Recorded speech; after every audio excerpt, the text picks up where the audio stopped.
Hello everyone, good morning. কেমন আছেন সবাই? আশা করব সবাই খুব ভালো আছেন, সুস্থ আছেন। আমরাও কিন্তু বেশ ভালো আছি। আজ হচ্ছে মঙ্গলবার। যাবৎ কিছুদিন ধরে শরীর খারাপ থাকায় আমি কিন্তু ঠিকমতো টাইম টু টাইম ভিডিও দিয়ে উঠতে পারিনি। সেজন্য অনেকখানি রেস্ট আমি নিয়েছি। বাবার বাড়ির থেকে আসার পরও বাবার বাড়ির থেকে এসেছি সেই শনিবার, কিন্তু তার মাঝেও আমি কোনো ভিডিও দিইনি। আজকে আমি আবার মঙ্গলবার থেকে আমি আমার ভিডিওটা স্টার্ট করলাম। আশা করি তোমাদের ভিডিওটা ভালো লাগবে। আর হ্যাঁ, আমি ভিডিও দিচ্ছি না মানে এই নয় যে তোমরা আমাকে সাপোর্ট করা বন্ধ করে দেবে। প্লিজ তোমরা তোমাদের ভালোবাসা যেমন আমার উপর রাখো, সেমনি তোমাদের ভালোবাসা কিন্তু আমার উপর রেখে যাবে। আমি তোমাদেরকে চেষ্টা করব নতুন নতুন ভিডিও দেওয়ার, আর তোমাদের সেই ভিডিওগুলো খুব ভালো লাগবে। আর আমি তো যেহেতু ডেলি ভিডিও দিই, সেই জন্য আশা করি আমার ডেলি লাইফ দেখতে তোমরা খুব পছন্দ করছো। তো এখন তো সকালে ব্রাশটা কমপ্লিট করে সোজা চলে এসেছিলাম নিচে। না, ব্রাশ করার পর বাবুকে ব্রেকফাস্ট করিয়ে স্কুল পাঠিয়ে দিয়েছি। এখন ঘড়ির কাঁটায় বলতে পারো প্রায় 15টার মতো বাজে। আজ জানো তো সকাল থেকেই বিমানের শরীরটা খুব একটা ভালো ছিল না, যার কারণে না ও ঠিকমতো খাবারটা খাচ্ছিল না। আজকে খেতে ওর প্রায় 1 ঘন্টাই বলতে পারো লেগে গেছে। তারপরে ওকে কোনো রকমভাবে স্কুল পাঠিয়ে আমি আমার নিজের ব্রেকফাস্টের জন্য একটু চা বানিয়ে নিচ্ছি। আর হ্যাঁ, তোমরা অনেকেই কমেন্ট করো যে সকালবেলায় এত বেলাতে না চাটা না খাওয়াই ভালো, কিন্তু কি করব বলো, অভ্যাস হয়ে গেছে জানো তো। চা আর পরোটা, পরোটা মানে এগুলো কিন্তু পরোটা। আমি পরোটার শেপে যত না খেতে পছন্দ করি, রুটির মধ্যে তেল দিয়ে দিলে সেই রকম পরোটাটা খেতে কিন্তু আমি বেশি পছন্দ করি। যার কারণে মাকে বলায় থাকে আমাকে রুটির মধ্যে তেল দিয়ে দেবে। যাই হোক, পছন্দ সব নিজের নিজের। আর এখানে দেখতেই পাচ্ছ তো, বাবু কিন্তু সুজিটা পুরো খায়নি। মানে অনেকটা বানিয়েছি সেটাও নয়, আজকে অনেক কমই বানিয়েছি। তার মধ্যে ড্রাই ফ্রুটসও অ্যাড করেছিলাম, তো কিছুটা খেয়ে বাকিটা কিন্তু রেখে দিয়েছে। আমি আর জোর করলাম না, এমনিতে সকাল থেকে খাচ্ছিল না, সেজন্য আমার মনটাও ভালো লাগছিল না। যার কারণে দেখো আমি না 1.5টা রুটি খেয়ে আর না খেতে পারলাম না ঠিকঠাক মতো। তো তারপরে নিচে যেগুলো সুজি টুজি পড়েছিল সেগুলো ভালোভাবে গ্লাসের জলটাতে আমি একটু ধুয়ে পুছে নিলাম। হ্যাঁ, সকালে ঘুম থেকে এখনও আমার ঘর মোছা, ঘর ঝাড় দেওয়া কিচ্ছু হয়নি। ভাবলাম সবার ফার্স্টে বাসি জামাটা ছেড়ে রান্নাটা করে নিই, তাহলে কি বলতো আর চাপ থাকবে না। যেহেতু তোমাদের দাদা ভাইয়ের ডিউটি আছে, তাই কিন্তু আমাকে রান্নাটা তাড়াতাড়ি করতে হয়। আর আমিও খুব বেলা পর্যন্ত না রান্না করতে ঠিক পছন্দ করি না, তাই সোজা চলে এসেছি নিচে। কালকেই সকালবেলায় একটা লোক কিছু পটল নিয়ে এসেছিল। সবজি যার কাছে নিই তারা নয়, অন্য একজন। ওপর থেকে তো দেখতে পটলগুলো বেশ ভালোই লাগছিল, কিন্তু আজকে কাটার পর দেখি পটলগুলো কিন্তু পুরো পেকে গেছে। মানে কি বলতো, মানে ওপর থেকে কালার করে দিয়েছিল মনে হয়। তো আমি একটু অন্য রকমভাবে লম্বালম্বিভাবে পটলগুলো কেটে নিলাম, আর তার সঙ্গে কিন্তু পটলের বীজগুলো বাদ দিয়ে দিয়েছি। আর জানো তো, ওই পাকা পটলের বীজটা না খেতে খুব একটা ভালো লাগে না, আর আমাদের বাড়িতে কেউ খেতে চায় না, মুখের মধ্যে লাগে, সবাই বিরক্ত করে। একটা অন্যরকমভাবে কেটেছিলাম, তো ওটাতে দেখলাম বীজগুলো ঠিকমতো ছাড়া যাচ্ছে না, তাই লম্বালম্বিভাবে সব পটলটা কেটে নিয়েছিলাম। আজকে রান্না করব পটল আলুর একটা সবজি। আজকে জানো তো একটাও মাছ বাড়া আসেনি আমাদের এখানে। এমন নয় যে অনেকে মঙ্গলবার করে, সেটা কিন্তু নয়, কিন্তু জানি না কেন আসেনি। এক ধরনের মাছ এসেছিলো যেগুলো খুবই ছোট। বাটা মাছ হলেও তো আমাদের বাবু খেতে পারে, কিন্তু এটা বাটা মাছের থেকেও ছোট, যে মাছটা বাবু কিন্তু খেতে পারবে না। তাছাড়া ফুচিও আছে, ও খেতে পারবে না। তাই মাকে বললাম আর ওই মাছগুলো নেওয়ার দরকার নেই, আজকে ডিম ভাজা করে দেবো। তো দেখো সমস্ত সবজি কিন্তু কেটে ধুয়ে নিলাম, তারপরে এখন রান্নাটা বসাবো। আর সবজি কাটতে বসার আগে আমি কিন্তু প্রেসারের মধ্যে বসিয়ে দিয়েছিলাম একটুখানি বিউলির ডাল। ভেবেছিলাম আজকে আর ডাল করব না, তারপর দেখলাম যে না, বাবা রয়েছে, বাবার জন্য কিন্তু ডাল করতেই হবে। আর বাবু তো এমনি সবজি ডিম ভাজা দিয়ে খেয়ে নেবে। আর তাছাড়া সকালবেলা আজকে আমাদের মুড়ি খাবার জোগাড়ে কলাই সেদ্ধ করেছিল, ঝাল দেওয়া মুসুরি কলাই সেদ্ধ। ওটা দিয়ে আমি কিন্তু বিমানকে ভাত খাইয়ে দেবো ভেবেছি, সেই জন্য আর ডাল করার খুব একটা ইচ্ছে ছিল না। তারপরে ডালটা করতে গিয়ে দেখি আমি এত পরিমাণে কড়াই দিয়েছি, সকালে আমাদের সবারই হয়ে গেছে।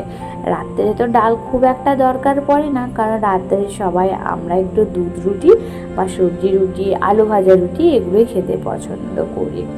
তো এখানে একটা কড়াইয়ের মধ্যে দিয়ে দিয়েছিলাম তেল, তার মধ্যে দিয়ে দিয়েছিলাম শুকনো লঙ্কা একটা। আর আজকে জানো তো আমাদের বাড়িতে না কাঁচা লঙ্কাটা বারণ, তো তাই শুকনো লঙ্কা দিয়ে সমস্ত রান্নাটা আমাকে কমপ্লিট করতে হবে। শুকনো লঙ্কা ফোড়ন দিয়ে, পাঁচ ফোড়ন দিয়ে আর পেঁয়াজ আলু একসঙ্গে একটু ভাজা ভাজা করে নিলাম। তারপরই মা বললো যে বাড়িতে তো অনেকটাই সোয়াবিন রয়েছে, তাহলে কিছু পরিমাণ সোয়াবিনও দিয়ে দাও, তাহলে সবজিটা খেতে আর একটু টেস্ট হবে। সোয়াবিনটা দেওয়ারও প্ল্যান ছিল না, কিন্তু যখন মা বললো তাই কিন্তু আমি দিয়ে দিলাম। আর সোয়াবিনটা না আমি অনেকক্ষণ আগেও ভিজিয়ে রেখে দিয়েছিলাম। আর ভিজানোর পরগুলো সেগুলো আমি একটা ছুরির মাধ্যমে বেশ কুচি কুচি করে কেটে নিয়েছিলাম, যাতে পুরো সবজিটাতে ভালোভাবে সোয়াবিনটা মিক্স হয়ে যায়। আর কি তোমাদেরকে দুঃখের কথা বলবো, আজকে সকাল থেকে জানো তো লাইনটা এত পরিমাণে ডিস্টার্ব করছে, সেই জন্য আর মিক্সিতে আজকে মশলা বাটাও হলো না। মা যদিও বলেছিল বেটে দেবো, তা আমি বললাম যে না, তুমি টুকটাক নিজের কাজগুলো করো, আজকে আমি এই পেঁয়াজ আদা রসুন জিরে ধনে এগুলো আমি বেটে নিচ্ছি। আর ভেবেছি আজকে একটু খসটা ভাজা করব, তাই খসটাটা তখন না হয় তুমি বেটে দেবো। তো এখন শিলপাটাতেই আমি কিন্তু মশলাটা বেটে নিচ্ছিলাম। হ্যাঁ, মশলা বাটতে পারি না সেটা নয়, কিন্তু কি বলো তো, এখনকার দিনে না শিলপাটাটা প্রায় বন্ধ হয়ে গেছে বলতে পারো। দিনের দিন যত না আধুনিকতা বাড়ছে, আমাদেরও লাইফস্টাইলের পরিবর্তন ঘটছে, তাই আজ আর শিলপাটাটা বলতে পারো উঠেই যাচ্ছে। কিন্তু শিলপাটায় বাটা মশলার রান্না খেতে কিন্তু খুবই দুর্দান্ত হয়। তো এখানে আমি অনেক দিন পর যেহেতু বাড়ছি, মানে বাটি না বলতেই পারো তোমরা, প্রায় টাইমেই দেখবে আমি মিক্সির মধ্যেই বেটে নিই, কিন্তু আজকে ওই লাইন চলে যাওয়ার কারণে আমাকে কিন্তু বেটে নিতে হতো। আর হ্যাঁ, আমি কিন্তু লঙ্কা বাটিনি, আমি শুকনো লঙ্কায় অনেকখানি ফোড়ন দিয়ে দিয়েছিলাম যখন জানতে পারলাম যে আমাদের বাড়িতে কাঁচা লঙ্কাটা বাড়ন্ত। তো এখন আমি ভালোভাবে সমস্ত মশলা টশলা বেটে একটু তুলে নিলাম জল দিয়ে ভালোভাবে। আর এই যে দেখো, সমস্ত আলু পটল পেঁয়াজ সোয়াবিন সমস্ত উপকরণ আমি একটু খড়া খড়া করে ভেজে নিয়েছিলাম। অন্য দিন আলুগুলো আমি একটু প্রেশারের মধ্যে সেদ্ধ করে নিই, কিন্তু আজকে ভাবলাম যে না, আর প্রেশারের মধ্যে সেদ্ধ করব না, আজকে একটু সমস্ত কিছু কষিয়ে রান্না করি। এক দুদিন একটু তেল ঝাল মশলা না হয় খাওয়াই যায়। আমাদের বাড়িতে জানো তো সবার বলতে আমার নয়, এমনি আমার হাজবেন্ড বলো শ্বশুরমশাই বলো সবারই না একটু গ্যাসের প্রবলেম আছে, একটু লিভারের প্রবলেম আছে, যার কারণে আমরা তেল মশলাটা একটু অ্যাভয়েড করে চলি। কিন্তু এক দুদিন খেলে আমার মনে হয় না সেমনি খুব একটা খারাপ হবে। তো আমার দেখো মানে রান্নার কালারটা ঠিক এখনই কতটা সুন্দর। অ্যাকচুয়ালি আমি দেখেছি মশলার টাইমে তুমি যদি এক টুকরো টমেটো বেটে দিতে পারো না, রান্নাটা কিন্তু দুর্দান্ত হয়। আর যেহেতু আমার বাড়িতে বেগুন ছিল না, বেগুন থাকলে দেখবে একটু রান্নাটা গ্রেভি হয়, যার কারণে বেগুনটা দিলে বেশ ভালো লাগে। তো সেই জন্য আমি এখানে একটু বুটের ছাতু একটু ভালোভাবে জলে গুলে দিয়ে দিয়েছিলাম কষাবার টাইমে। এতে দিলে না কখনো তোমরা ট্রাই করে দেখো, রান্নাটা খেতে কিন্তু দারুণ হয়, দারুণ। একটু মানে বুটের ছোলার যে ছাতুটা হয় সেই ছাতুটা দিলে। আর সমস্ত সবজি তো আমার হয়ে গেল, তারপরে দিয়ে দিয়েছিলাম একটুখানি গরম মশলা। আমি গরম মশলার সেন্টটা মোটামুটি সবাই পছন্দ করি, কিন্তু আমার শাশুড়ি মা না খুব একটা পছন্দ করে না, তাই পরিমাণটা খুবই অল্পই দিলাম। গরম মশলা দেওয়ার পর গ্যাস অফ করে সমস্ত কিছু ভালোভাবে ঢেকে রেখে দিলাম, সেই 5-10 মিনিট পর না হয় খোলা যাবে। রান্না তো কমপ্লিট, কিন্তু ধোয়া মোছা এখনও রয়ে গেছে। আর আমার জানো তো এটাই সুবিধা হয়, একদিকে রান্না হতে থাকবে আর একদিকে আমি বাসন কোসনগুলো ধুতে থাকবো। আর রান্না করার টাইমে না আমি অনেক পরিমাণে বাসন লাগিয়ে ফেলি, যার কারণে আমাকে অনেকটাই ধুতে হয়। কড়াইটা আমি ধুইনি, কারণ কড়াইটা মা বললো যে দাও আমি মেজে দিই, যেহেতু মা এখনও স্নান টান করেনি আর আমার রান্নাও মোটামুটি বলতেই পারো হয়ে গেছে, তাই মাকে দিয়ে দিয়েছি কড়াইটা ধোয়ার জন্য। আর এখানে টুকটাক যেগুলো বাসন, তারপর বাবুকে একটু মৌসুম্বির রস খাইয়েছিলাম। অন্যদিন না সমস্ত মৌসুম্বিটা পিস পিস করে কেটে একটা কাপড়ের মধ্যে নিংড়ে নিই। তারপর মা বললো যে আমাদের বাড়িতে তো যেহেতু একটা মৌসুম্বির রস বের করবার মানে প্লাস্টিকের কি বলে এগুলোকে আমি ঠিক বলতে পারছি না, তো ওগুলো রয়েছে, তাহলে তুমি ওটাতে করো। আর কালকে জানো তো আমি অমনিভাবে কাপড়ের মধ্যে পিস পিস করে মৌসুম্বির রসটা বের করেছিলাম, তো কাপড়ের না কালারটা উঠলো, মানে মৌসুম্বির রসটা না আমি ঠিকমতো আর বাবুকে খাওয়ালাম না। কি দরকার বলো একটা মৌসুম্বির জন্য? তো তারপর আমি ভাবলাম যে না আজকে এরকমভাবে আর করবো না, কাপড় দিয়ে আজকে মায়ের কাছে ওটাই নিয়ে নিই। তো ওটা দিয়ে পরে বিভানকে মৌসুম্বি রসটা খাইয়ে দিয়েছিলাম। নিচে ধোয়া মোছা সমস্ত করে এসে বিভানকে নিয়ে বসেছি একটু খাবার খাওয়ার জন্য। স্কুল গেছিল, স্কুল থেকে ও একটা সেদ্ধ ডিমও পেয়েছিল। এখন আর একটা গোটা পাই না, এখন একদিন একটা দেয় আর একদিন হাফ দেয়। তো আজকে যেহেতু মঙ্গলবার সেই জন্য হাফ দিয়েছে, কালকে গোটা দিয়েছিল। অনেকক্ষণ পর তোমাদের সামনে এলাম, অ্যাকচুয়ালি পুরো ফ্রেশ হয়ে এসছে একদম। তো স্নান টান করে জাস্ট এই মাত্র এলাম। এখন বাজে ঘড়ির কাটায় প্রায় 12:30 মতো। তো এখনো জামা কাপড় কিছু মেলা হয়নি। আর বাইরেটা কি সুন্দর দেখতে লাগছে। আর এখানে কাকিমাদের যে গাছটা ছিল ওটা আজকে পুরোপুরি কাটা হয়ে গেছে। অ্যাকচুয়ালি আমাদের কারেন্ট চলে গেছিলো বলে বাকিটা কাটা হয়নি। আর এই যে কি বলতো, কারেন্ট খুব একটা যায় না, কিন্তু আমাদের এখানে দুর্গা ঠাকুরের প্রচন্ড বড় প্যান্ডেল হয় দুর্গাপুরে, তোমরা হয়তো অনেকে শুনে থাকবে। তো সেই জন্য হয়তো এখন কিছু কাজটা চলছে, সামনে পুজো বলে কথা, সেই জন্য কিন্তু এখন লাইন বারবার করে যাচ্ছে আর আসছে। আর এখন তো গাছ আর সেমনিভাবে মানে হাত দিয়ে বা কোদাল টোদাল দিয়ে তো আর কাটা হয় না, মেশিনের দ্বারাই কাটা হয়। রোদ দিয়ে দিল। হ্যাঁ, তো এখন আমি না জামা প্যান্টগুলো ভাবলাম মেলে দেবো, কিন্তু আমি এখন মিলবো না, কারণ জাস্ট এই মাত্র আমি সানস্ক্রিনটা মাখলাম। এখনই যদি আমি রোদে যাই না, সানস্ক্রিনটা কিছুই কাজ করবে না।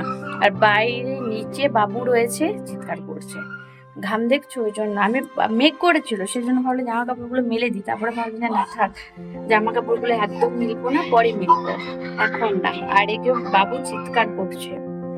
দেখো আমি দুটো অ্যালোভেরা গাছ দুটো এখানে লাগিয়েছি, ভেবেছি এখানে একটা বোতল দিয়ে দাঁড়াও, এখানে একটা বোতল দিয়ে গাছ লাগাবো, এই পুরো জানলাটার মধ্যে দেখতে ভালো লাগবে।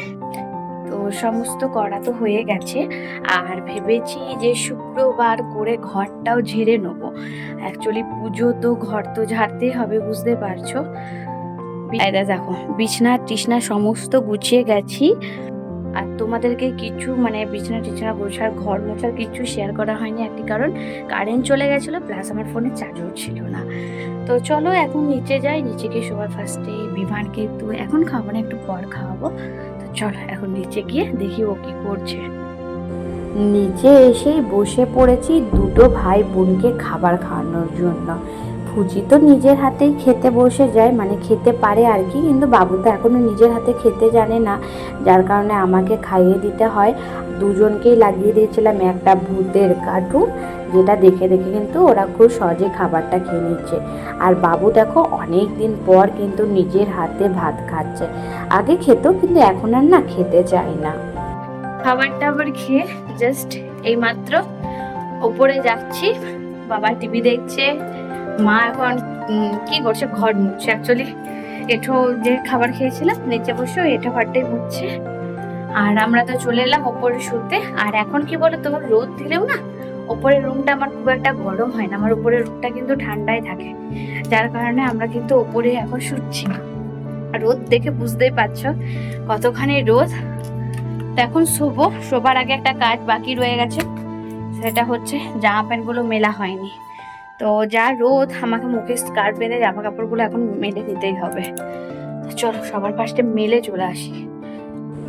আর এখানে দেখো আমাদের বাড়ির সামনে মানে কাকিমাদের যে কাঁঠাল গাছটা ছিল ওই কাঁঠাল গাছটাকে কিন্তু আজকে কাটা হয়েছে। তো কেমন যেন একটা ফাঁকা ফাঁকা লাগছে চারিদিকটা, কিন্তু আমার ছাদে কিন্তু প্রচণ্ড রোদ এসেছে। আগে একটু ছাওয়া ছাওয়া হয়ে যেত একটু বেলা গেলেই, কিন্তু এখন চারিদিকটা পুরো আলো আজকের থেকে। আর এখানে দেখো আমি কিছু ছোট ছোট গাছ লাগিয়েছিলাম ছাদের মধ্যে, যেগুলোকেও দেখতে কিন্তু বেশ সুন্দর লাগছে। আর এটা মনে কোনো একটা ক্যাকটাস জাতীয় গাছ, যেটা দেখতে কিন্তু দুর্দান্ত। এদিকে কাকিমাদের ট্রাকও চলে এসেছে, যে কাঠগুলো কেটেছে ওরা কিন্তু নিয়ে যাওয়ার জন্য। গাছ কাটতে কোনো রকম পয়সা নেয়নি, অফুরন্ত গাছ কাটার টাকা দিয়েছে, প্লাস পাতার টাকা সবই কিন্তু টাকা পেয়েছে। তারপরে মুখে একটা স্কার্ট বেঁধে লেগে পড়েছে নিজের কাজে। এত রোদ দিচ্ছে, ভাদ্র মাসের রোদ তো সাধারণত গায়ে নেওয়াই যায় না। তো যাই হোক, মানে রোদের মধ্যে আমি মুখে পুরো স্কার্ট বেঁধে এখন লেগে পড়েছি কাপড় জামা কাপড় মেলার জন্য। আসলে এখন না মেললে না আর বিকেল পর্যন্ত শুকাবে না, এমনিতেই শুকাতে চাই না, একটু পরেই যদি রোদ চলে যায় না কেমন একটু জামাগুলো ম্যাচ ম্যাচ করে। সেই জন্য আর রোদের ভয় না করে আমি সমস্ত জামা কাপড় কিন্তু এক এক করে মেলে দিলাম। চলো, জামা কাপড় তো টুকটাক করে সমস্ত কিছু মেলা হয়ে গেল। আজকে কিন্তু আর ভিডিওটা বড় করব না, অলরেডি ভিডিওটা অনেক বড় হয়ে গেছে। আজকের মতো ভিডিওটা আমি এখানেই শেষ করছি। আমার ভিডিওগুলো যদি তোমাদের ভালো লেগে থাকে প্লিজ চ্যানেলটাকে লাইক শেয়ার অ্যান্ড সাবস্ক্রাইব করে দিও। আজকের মতো টাটা বাই, সবাই ভালো থাকবে, সুস্থ থাকবে। দেখা হচ্ছে তোমাদের সঙ্গে খুব তাড়াতাড়ি নতুন একটা ভিডিও নিয়ে।